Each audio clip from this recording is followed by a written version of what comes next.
प्रणाम मारा भाई बहनों, प्रणाम आपनी सेवा में जीव बलोचना फरीवार प्रणाम।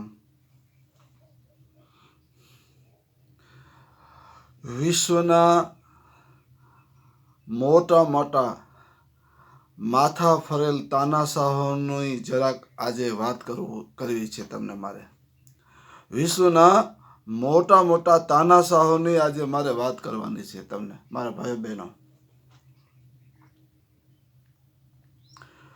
દક્ષિણ આફ્રિકાના જેકબ ઝુમા યાદ કરો તમે, યાદ તો આવી જ ગયું હશે બધું। દક્ષિણ આફ્રિકાના સર્વે સર્વા જેકબ ઝુમા ડઝન બંધ જેટલી એની પત્નીઓ, એક બે નહીં ડઝન બંધ જેટલી પત્નીઓ, અને દરેક પત્નીના ઘરે ડઝન બંધ જેટલા છોકરાઓ, અને આ બધા છોકરાઓનું અને દીકરાઓ દીકરીઓનું જીવન હાઈ ફાઈ જીવન, આલિશાન જીવન, અને એક એક છોકરાઓ કરોડો રૂપિયાના ખર્ચા કરે અને ખૂબ માલે તુજાર। અને આ દક્ષિણ આફ્રિકાના જેકબ ઝુમા રાષ્ટ્રપતિ સર્વે સર્વા દક્ષિણ આફ્રિકાને લૂંટવામાં કાંઈ બાકી ન રાખ્યું, અને એટલો મોટો માથો ફરેલ કે એની સામે કોઈ પૈરો એ ગયો તરત જ એનું નામો નિશાન એનું રાશન કાર્ડમાંથી નામ કાઢી નાખે અને નીકળી જ જાય। આવા જેકબ ઝુમા માથા ફરેલ તાનાશાહ, અને એની વૈભવી જીવન, એના આલિશાન બંગલાઓ અને એનું આલિશાન જીવન કાંઈ ઘટે નહીં। અને દક્ષિણ આફ્રિકાને જેમ આપણે કેરીને ચૂસી લઈને ગોટલા પછી ફેંકી દે એવું આમ આખું દક્ષિણ આફ્રિકાને ચૂસી લીધું એને, કાંઈ બાકી ન રાખ્યું। જેટલું કાંઈ થોડું ઘણું બાકી હતું એમાં બધા માથે પબ્લિક ત્યાંની વિફરી, દક્ષિણ આફ્રિકાની પબ્લિક સામે પડી, અને એવું બધું એના ચક્રો જ્યારે હાલતા દક્ષિણ આફ્રિકાના આ જેકબ ઝુમાના, એનો સોરે કરાય સૂરજ એનો ખીલતો હતો, અને ભલભલા માણસો એની સામે માથા એના શીશ ઝુકાવતા, અને એની બોલબાલા કાંઈ ઘટે નહીં, જે બોલે એ થઈ જાય, જે કરે એ થાય। આવા જેકબ ઝુમા જે બોલે એ જ કાયદો, જે પોતે એમ ઈચ્છે એ જ બધું થાય। આવા જેકબ ઝુમાની આમ આણ વર્તાય, અને એની આમ સૂરજ એનો આમ સોનેરી કિરણ ખીલે। આવા જેકબ ઝુમા ની જ્યારે પડતીના દિવસો આવ્યા ત્યારે એની પાસે કોઈ ઊભું ન રહ્યું।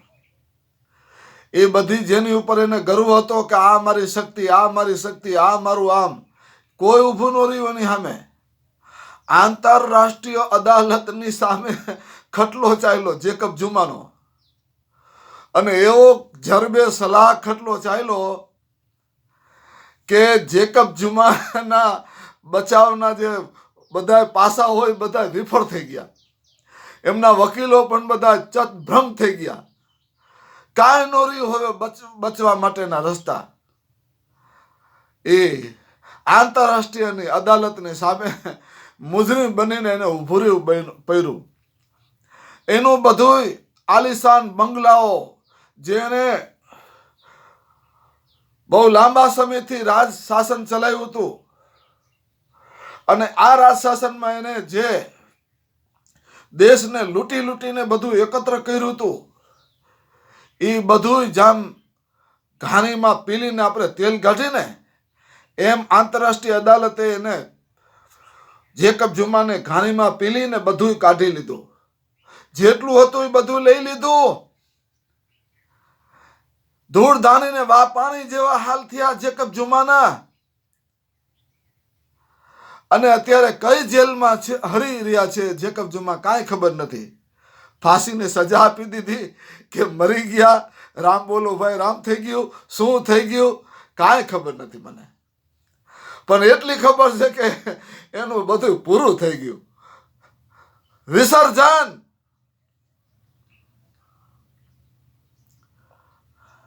આ માથા ફરેલ જેકબ ઝુમાના હાલ, આ જેટલા તાનાશાહ હોય ને છેલ્લે આના આવા જ હાલ થાય છે. હવે આપણા પરખે જ આપણા પાડોશીમાં જ આપણે હવે વાત કરીએ, 2-4 તાનાશાહોની આપણા પરખેના, પછી આગેના જાશું. પાકિસ્તાનનો એક માથા ફરેલ જનરલ જિયાઉલ હક,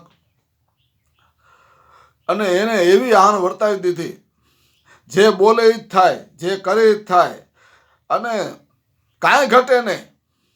આ એવો માથા ફરેલ તાનાશાહ જનરલ જિયાઉલ હક, જે સામે પડ્યો એ ગયો અને કંઈક ને ફિનિશ કરી નાખ્યા. આ જનરલ જિયાઉલ હકે એની સામે બેનઝીર ભુટ્ટોના પિતાજી વડાપ્રધાન જેવા વડાપ્રધાન હતા પાકિસ્તાનના, એ સામે પડ્યા, એને ફાંસીની સજા આપી દીધી. બોલો, હવે કોઈને મૂક્યા? ફાંસીની સજા આપી દીધી. ગરબર ગોટારા કહીને બધો કાયદો એનો જ બધું, તાનાશાહના હાથમાં બધું હોય, એ બોલે એ જ બધું થાય. એવા ગરબર ગોટા ઊભા કર્યા કે એવો મુજરીમ એને નિર્માણ કરી દીધો, ચિતરી દીધો કે પાકિસ્તાનનો મુજરીમ છે મોટો. જનરલ જિયાઉલ હકે ઝુલ્ફિકાર અલી ભુટ્ટોને ફાંસી ચડાવી દીધા બિચારાને. આવો તાનાશાહ એની સામે કોઈ પરવાની હિંમત ન કર્યો, પરંતુ પબ્લિકને એમ થયું કે આમ નહીં મરે, આમ મરશે. અને મર્યો. કેવી રીતે મર્યો એ મારે કાંઈ તમને કહેવાની જરૂર નથી. ફિનિશ બધું. જ્યારે મર્યો તો એની પાસે કોઈ ઊભું નહોતું. તાનાશાહના અંત બહુ ખરાબ હોય. બહુ લાંબી વાત હતી, એટલે મારે આ પાકિસ્તાન વિશે મને બહુ રસ નથી એની વાત કરવામાં, એટલે ફિનિશ ટૂંકાણમાં કરી નાખ્યું. આ તાનાશાહનો અંત પણ આવ્યો ખરાબ. કેરીના કરંડિયામાં બોમ્બ મૂકી દીધો અને ભાઈને હવાઈ જહાજમાં જ ઉપરથી જ એનું થઈ ગયું કામ પૂરું. મારા ભાઈઓ બહેનો, હવે એક તાનાશાહ બીજા આપણે લઈ આવીએ. આ શ્રીલંકા. શ્રીલંકાના આ બધાય વડાપ્રધાને એવા કારો કેર વર્તાવી નાખ્યો કે પબ્લિકને ખાવાના સાસા પડી ગયા. બોલો, હમણાંની જ વાત, આ 2 વર્ષ 3 વર્ષની છે. સાસા પડી ગયા. શ્રીલંકાના નાગરિકોને એક ડુંગળી ખરીદવી હોય ને, ડુંગળી તો 500 રૂપિયા દેતા એક ડુંગળી ન મળે, 500 રૂપિયા દેતા એક કેરી ન મળે, 500 રૂપિયા દેતા 1 કિલો ઘઉં ન મળે, 500 રૂપિયા દેતા થોડુંક શાકભાજી ન મળે, ખાવાની બ્રેડ 500 રૂપિયા દેતા ન મળે. એવા સાસા પડી ગયા ખાવાના શ્રીલંકામાં. અને સંગ્રહખોરોએ એવો બધો ઉપારો લીધો કે દરેક વસ્તુને સંગ્રહીને મોંઘા ભાવે વેચવા માંડ્યા. પબ્લિકને હવે ખાવાના સાસા પડી ગયા. અને પબ્લિકને પોતાની સામે 2 જ વિકલ્પ રહ્યા, કાં મરી જવું અને કાં સામે સરકારની સામે પડી જવું. અને એમાંથી આમ મરવા કરતાં પબ્લિક વિચાર કર્યો કે આમ ખાલી મરવું એ કરતાં સરકારની સામે લડીને મરી જવું સારું. કાં તો સરકાર નથી ને કાં તો આપણે નથી. એમ કરીને કરોડોની સંખ્યામાં નાગરિકો મેદાનમાં આવી ગયા, ઘર બહારથી નીકળી ગયા, બારી છોકરા બધું, જે હાથમાં લાકડી ભાઠા ભાઠી જે હોય હાથમાં લઈને નીકળી પડ્યા અને ધબાધબી કરી નાખી. અને શ્રીલંકાના બંગલા, જે રાષ્ટ્રપતિનો બંગલો હોય, વડાપ્રધાનનો બંગલો, એની ઉપર ચડી ગયા પોતે. અને બંગલો રાતોરાત વડાપ્રધાન શ્રીલંકાના એ બંગલો ખાલી કરી અને રાતોરાત કંઈક વિમાનમાં બેસીને વિદેશમાં ભાગી ગયા. બોલો. અને પબ્લિકના હાથમાં આવ્યા હોત ને તો આ શ્રીલંકાના વડાપ્રધાનની કચુંબર કરી નાખે. પબ્લિક એટલી બધી વિફરેલી હતી. કચુંબર કરીને એને બારીને શમશાન, એને યાની શમશાન બનાવી નાખે તેનું, અને યાની એને અગ્નિ સંસ્કાર આપી દે કટકા કરીને. પબ્લિક એટલી કંટાળી. રાષ્ટ્રપતિના બંગલામાં ગરી જવું, આ વડાપ્રધાનના બંગલામાં ગરી જવું, અને મિલિટરી પણ એટલું બધું સમજી ગઈ ને કે આમાં પરવા જેવું નથી. શ્રીલંકાની મિલિટરીએ પણ આ શ્રીલંકાના નાગરિકોનું જે રૌદ્ર સ્વરૂપ જોયું, એની સામે શ્રીલંકાના મિલિટરી સમજી ગઈ કે આપણે હથિયારો હલાવશું કેટલા, અને આપણા જ નાગરિકો સામે હથિયાર હલાવવા, અને આ વડાપ્રધાનનો તો વાંક છે જ. આપણે હું કામ નાગરિકોને મારી નાખવા? અને મુખ પ્રેક્ષક બનીને મિલિટરી ઊભી રહી ગઈ. ભાઈ તમારે જે કરવું હોય કરો, તમે જાણો ને આ વડાપ્રધાન જાણે. અને નાગરિકોએ પણ મિલિટરીને સલામ આપી કે તમે અમને સહકાર આપવા બદલ આભાર. અને જે યા હોમ કરીને એ વડાપ્રધાનના બંગલામાં હલ્લાબોલ કરી અને બધું દરવાજા તોડીને અંદર ચડી ગયા. અને વડાપ્રધાનના બંગલામાં એની ઓફિસોમાં બધા બેસી ગયા, એના કિચન રૂમમાં બેસી ગયા, એની ઓફિસમાં બેસી ગયા, એના બંગલાના ચપ્પામાં નાગરિકો બેસી ગયા. આખો બંગલો હાઈજેક કરી લીધો, બંગલો તાબે કરી લીધો નાગરિકોએ, શ્રીલંકાના નાગરિકોએ. અને આ વડાપ્રધાન રાતોરાત પ્લેનમાં બેસીને જેટલું લૂંટાય એટલું લૂંટીને હાલ્યા ગયા દેશને. આ તાનાશાહ જો હાથમાં આવ્યા હોત ને તો એનું ફિનિશ. આ તાનાશાહોનો અંત. બરોબર. લીબિયાના મોમર ગદ્દાફીને વિચારો કરો તમે, કેટલા વર્ષો સુધી રાજ કર્યું લીબિયા ઉપર કેટલા વર્ષો રાજ કર્યું. અને આ એટલો બધો તાનાશાહ કે હોનાના બૂટ પહેરે, હોનાની ઘડિયાળ પહેરે, અને હોનાના પલંગ ઉપર હુવે, અને હોનાના નર બાથરૂમમાં જાય તો એ નર બધું હોનાના, બધું એનું હોનાનું બધું. અને આવી એની છત્રી માથે રાખવાની હોય એ હોનાની. આવી એમ ધોમ સાહેબી હીરા મોતીમાં આરોટે. આવા ધોમ સાહેબીમાં કાંઈ ઘટે નહીં. આવા મોઅમ્મર ગદ્દાફી લીબિયાના. અને સરમુખ્તિયાર જે બોલે એ થાય, જે બોલે એ કાયદા કાનૂન. અને જે પૈરો સામે ગયો એનું કાર્ડ નીકળી ગયું, રાશન કાર્ડમાંથી નામ. આવા તાનાશાહ. પણ જ્યારે મહિરાને એનો અંત બહુ અંત ખરાબ થયો. વિચાર કરો મારા ભાઈ બહેનો, તમે તમારી હમણાંની જ વાત છે. આપણે તમે બધું જોયેલું ટીવીમાં, તમે બધું. અને પછી આપણા ઈરાકના સરમુખ્તિયાર સદ્દામ હુસેન ઘણા લાંબા સમય સુધી ઈરાક ઉપર શાસન જમાવી દીધેલું. ત્યાંના રાષ્ટ્રપતિને બંદૂકની અણીએ એને હાઈજેક કરી લીધો.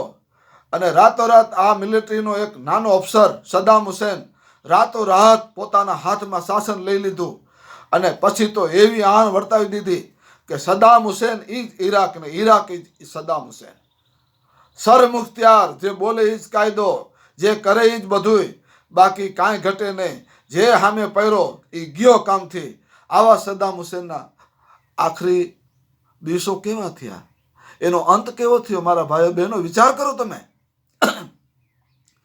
આવા તાનાશાહો ની તમને આ વાત કરી મેં, જેથી તમે વિચાર કરો. બહુ લાંબા કેટલા આવા તો ડઝનભર જેટલા છે. હિટલર જેવા ને એવા તો કેટલા, પહેલા વિશ્વ યુદ્ધના ને બીજા વિશ્વ યુદ્ધના ને રશિયાના ને ચીનના ને, બરોબર. અને એવા કેટલા અમેરિકાના ને એવા કેટલાય માથા ફરેલા તાનાશાહો છે, જેનો ઇતિહાસ બોલવા જાય તો બહુ વિડીયો લાંબો થઈ જાય. એટલે મારે આ અંતમાં 4-5 આવા તાનાશાહોની વાત કરી. એમાં એક આપણા તાનાશાહ નરેન્દ્રભાઈ મોદી છે. આ બધાનો બાપ, આ બધા જેટલા મેં તમને ગણાવ્યા ને, આ બધા તાનાશાહોનો બાપ આ નરેન્દ્રભાઈ મોદી.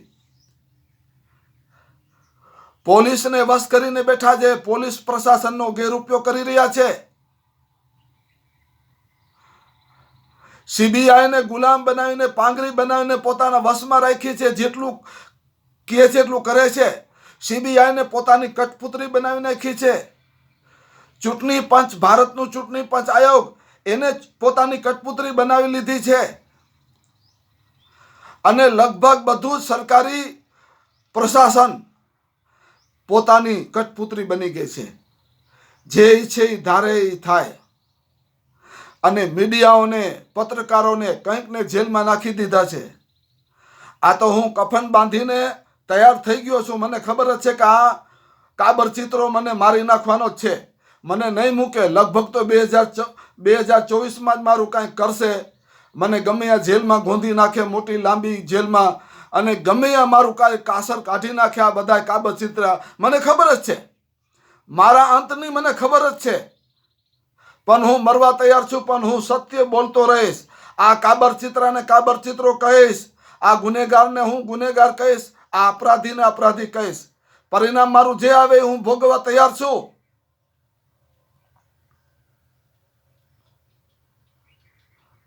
આ તાનાશાહે આખા ભારતને બાનમાં લીધું છે હવે. અને માણસ છે ને પોતાનું મોત ભારી જાય ને એટલે મોતને મરવું કોઈને ગમતું નથી. નરેન્દ્રભાઈ મોદી પોતાના મોતને ભારી ગયા છે. પોતાના આવનારા દિવસોના પરિણામોને જોઈ લીધા છે. એટલે મારો શું પરિણામ આવવાનું છે, મારો શું અંજામ આવવાનો છે, જો આ વડાપ્રધાનની ગાદી ઉપર જ્યાં સુધી છું ત્યાં સુધી જ હું સલામત છું. જેવો હું આ ગાદી મેં ખાલી કરી એટલે મારું અને મારા ભાજપનું નામો નિશાન નહીં રહે, અને પછી મારી RSSનું નામ નહીં રહે, અને મારી RSSની સાથે જે બધી ભગીની સંસ્થાઓની છે, બધી જોડાયેલી સંસ્થાઓ, એનું પણ વિસર્જન થઈ જશે, નામો નિશાન નહીં રહે. અને શું થવાનું છે બધાનું એ લોકોને ખબર છે. આ બધાનો ઘરો લાડવો થઈ જશે, રાતોરાત આ બધા ભિખારી થઈ જશે. અને આ બધા નરેન્દ્રભાઈ મોદીના અપરાધીઓ, એના હાથ નીચે જે બધા છે એ લોકોએ તો સ્વિટ્ઝરલેન્ડની બેંકોની અંદર કરોડો રૂપિયા જમા કરીને રાખ્યા છે, અને વિદેશોમાં બંગલા બનાવીને રાખ્યા છે કે ભવિષ્યમાં આપણે ભારતમાંથી ભાગવું પડે તો આપણે વિદેશોમાં જઈને જલસા કરશું. RSSના મોટા મોટા લીડરોએ વિદેશમાં બંગલા બનાવી લીધા છે. RSSના મોટા મોટા લીડરોએ વિદેશમાં સ્વિટ્ઝરલેન્ડની અંદર પૈસો રાખ્યો છે. અને આ બધા કાબર ચિત્રાઓએ આ બે ગુજરાતના ઉદ્યોગપતિ છે ને, ધીરુભાઈ અંબાણીના પુત્ર અને આ ગૌતમ અદાણી, આ બેને ખરબો ખરબો રૂપિયા ભારતને એમને આપી દીધા છે. અને એની પાસે બધો જમા કર્યો છે પૈસો. બીજે ક્યાંય મૂકે તો ખબર પડી જાય. આ બધી લૂંટફાટ અહીંયા જમા છે. મારા ભાઈઓ બહેનો, આ એટલું અપરાધ કરી રહ્યા છે ભારત દેશની નાગરિકો સાથે, એટલી બધી છેતરપિંડી કરી રહ્યા છે આ તાનાશાહ કે જેની કોઈ વાત પૂછોમાં. મારા ભાઈઓ બહેનો, 2024માં આ EVM મશીનની અંદર એવા ઘપલા કરવા માટેની ચૂંટણી પંચ આયોગે તૈયારી કરી લીધી છે. કેમ કે ચૂંટણી પંચને પણ ખબર છે કે જો આપણે આજ ખલે 2024માં ગુનો નહીં કરીએ, ચૂંટણીમાં ઘાલમેલ નહીં કરીએ, ચૂંટણીમાં EVM મશીનમાં ગોટાળા નહીં કરીએ, અને જો કોંગ્રેસ આવી ગઈ તો આપણા તો પૂરું, આપણી સરકારી બંગલા બધા ગયા, આપણે બધું જેટલું પેન્શન મળવાનું છે એ બધું રદ, અને આપણે બધા ચૂંટણી પંચ આયોગના સેંકડો સરકારી અધિકારીઓ ચૂંટણી પંચના જેલમાં જવાના છે, જેલમાં સરવાના છે જિંદગીભર. અને CBIના સેંકડો અધિકારીઓ જેલમાં જવાના છે. અને અનેક પોલીસ કર્મીઓ અને પોલીસ અધિકારીઓ, ઓફિસરો જેલમાં જવાના છે. અને કલેક્ટરો ની તો શું એની ઉપર ખટલા ચાલવાના છે. આ ભારતના જેટલા કલેક્ટરો કેવા કેવા EVM મશીનની અંદર ગોટાળા કર્યા છે અને માથે ઉભા રહીને કેવા અપરાધ કરાવ્યા છે, આ બધાએ નરેન્દ્રભાઈ મોદીના ગુરગાઓ છે ને, એમનો અંત કેવો ખરાબ આવશે એ બધા જાણે છે. એટલે નરેન્દ્રભાઈ મોદી કહે છે કે ભાઈ મારું તો હું મરીશ, પણ તમે ભેરા તમે બધા મરશો, ડૂબશો. એટલે આ 2024માં છેલ્લું પાપ કરી નાખો, અને પછી તો આપણે હિન્દુ રાષ્ટ્ર કરી જ નાખવું છે. અને પછી કોંગ્રેસને વીખી નાખવાની, અને સમાજવાદી પાર્ટીને વીખી નાખવાની, અને આ લાલુ પ્રસાદ યાદવની પાર્ટીને વીખી નાખવાની, રામવિલાસ પાસવાનની પાર્ટીને વીખી નાખવાની, અને બધા નાના મોટા બધી પાર્ટીઓને ભૂહી નાખવાની, અને ભેરા ભેરા આ બધા નેતાઓને પણ જેલમાં પૂરીને અનેકને ફાંસી આપી દેવાની. આ નરેન્દ્રભાઈ મોદીનો પ્લાન. કહેતા ને કે એસા બટન દબાવો કે કોંગ્રેસ કો ફાંસી હો જાય. એટલે આ ફાંસી આપવાનો છે. 2024માં જો જીતી જાય તો પેલા મને ફાંસી લટકાવશે નરેન્દ્ર મોદી, અને પછી રાહુલ ગાંધીને, અને પછી બધાને. મારા ભાઈઓ બહેનો, હું આ બોલું છું ને એ લખીને નરેન્દ્રભાઈ મોદીને પત્રો લખેલા મેં મોકલા છે કે તું તાનાશો છો, તું અપરાધી છો, તું ગુંડો છો. મેં આ લખેલા પત્રો ED કરીને, રજિસ્ટર કરીને મોકલા છે. મને ખબર છે કે મારું શું થવાનું છે, પણ હું મકરાની છું. સત્ય બોલવાથી ક્યારે પાછો પડવાનો નથી. આ ખુરશી ઉપરથી ઉતરવું ન પડે, અને ખુરશી કેમ બચાવી રાખવી એના માટે મરણીય પ્રયાસો હવે આદરી દીધા છે મોદી સાહેબે. અને મરણીયો જ્યારે થાય ને ત્યારે કંઈક ને ભારે પડે છે. હવે આને ગાદી ઉપરથી ઉતારો બહુ અઘરું પડશે. 2024માં ભારત દેશની નાગરિકો રોડ ઉપર આવી જશે તોય આ ખુરશી ખાલી નહીં કરે. અને અંતે તો ભારતની મિલિટરી સામે આ પડી જશે. બોલો, કેમ કે પોતે RSS નું એક મોટું દર ઊભું કર્યું છે. 10 કરોડ RSS ના સૈનિકો તૈયાર કર્યા છે કે ભવિષ્યમાં ભારતની મિલિટરી સામે લડવું પડે આ નરેન્દ્રભાઈ મોદીને, તો આ ભારતની મિલિટરી સામે લડવા તૈયાર છે. બોલો, પણ ગાદી ખાલી નહીં કરે. અને અંતે ભારતને વિદેશીઓની મદદ લેવી પડશે. ભારતને આ નરેન્દ્ર મોદીને વશ કરવા માટે અમેરિકાની મિલિટરીની મદદ લેવી પડશે. ત્યાં આ ગાદી ખાલી કરશે. એટલું બધું એ જોર કરશે. ભારતની ગાદી નહીં છોડે, વડાપ્રધાનની ગાદી નહીં મૂકે. અને આ મૂકવા માટે તો આપણે લોઢાના ચણા ચાવવા પડશે. ત્યાં આ ગાદી આપણે ખાલી કરાવી શકશું. છેલ્લે તો એ કંઈકને મારશે ને કંઈકને છેલ્લે પોતે મરશે, પણ આ ગાદી નહીં કરે ખાલી. કેમ કે એને ખબર છે કે શું થવાનું છે મારું. એટલે મારા ભાઈઓ બહેનો, ભારત દેશને હવે કેમ બચાવી લેવું, કોંગ્રેસને હું કહું છું તમે એ વિચારો. હવે 2024ને હવે મહિના 2 રહ્યા છે. 2 મહિના રહ્યા છે. મહિનો દી રહ્યો છે. 2024ને શરૂ થતા તો મહિનો દી આડો રહ્યો છે. પણ આ ચૂંટણીને હવે ખાલી 2 મહિના 3 મહિના આડા રહ્યા છે. એટલે તમે ભારત દેશના બધા બૌદ્ધિક નાગરિકોને અને દરેક વિપક્ષોને હું કહું છું કે આ ભારત દેશને કેમ બચાવી લેવું આ તાનાશાહના હાથમાંથી, આ સરમુખત્યાના હાથમાંથી. કેમ કે આ એમ નહીં મૂકે મારા ભાઈઓ બહેનો. બહુ મોટો તાનાશાહ છે. અને વિશ્વમાં જેટલા તાનાશાહો છે એ બધા તાનાશાહોને પાછળ રાખી દેશે એવો ઇતિહાસ આ લખશે. એટલે મારા ભાઈઓ બહેનો, કેમ સહી સલામત રીતે આ ભારતની વડાપ્રધાનની ગાદી આ તાનાશાહ પાસેથી ખેંચી લેવી, લઈ લેવી સલામત રીતે, કાંઈ થાય નહીં એવી રીતે. એ બધા નાગરિકોનું કામ છે અને બધા વિપક્ષોનું કામ છે. ગઠબંધન, ઇન્ડિયા ગઠબંધનનું કામ છે. અને લાગી જાઓ કામે. EVM મશીનનો બહિષ્કાર કરો અને આ કઠપુતરીઓનો બહિષ્કાર કરો. ચૂંટણી પંચ આયોગ કઠપુતરી છે એનો વિરોધ કરો. અને આ EVM મશીન, VVPAT બધા એનો વિરોધ કરો. અને સાદા બેલેટ પેપરથી ચૂંટણી લાવો તો જ આ તાનાશાહને આપણે દૂર કરી શકશું. નકર આ બધાનું આપણા બધાનું આવી બન્યું પૂરું. બસ વધારે કાંઈ બોલતો નથી. હું ગુજરાત જનતા સમર્થન પાર્ટીનો પ્રેસિડેન્ટ ગુલામ હુસૈન ઉમરભાઈ બ્લોસ મકરાણી. જય હિન્દ, જય ભારત.